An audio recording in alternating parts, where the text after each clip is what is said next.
Eles vão pra casa, tem o médico.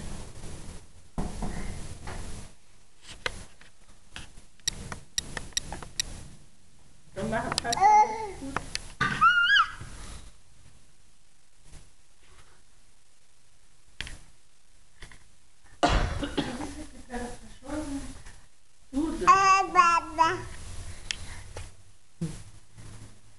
Acho que eu quero esse feijão, né?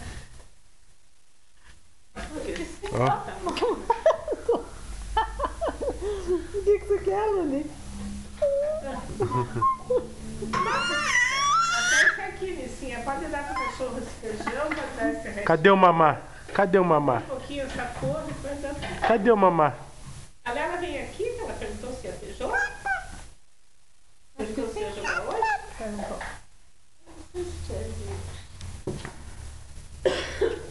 Leite hoje? Não. Tita não tem que ficar muito deitado, tá? Fazer uns exercícios. Eu não sei, mãe, porque ela disse, queria fazer uma sopa aqui pra Vani. Pra Vani. Ah, por isso que ela perguntou se ia ter É, jogo? daí eu disse, mas eu nem posso. Daí eu comecei a contar daí Luiz. Daí eu não vou mais não. Ô.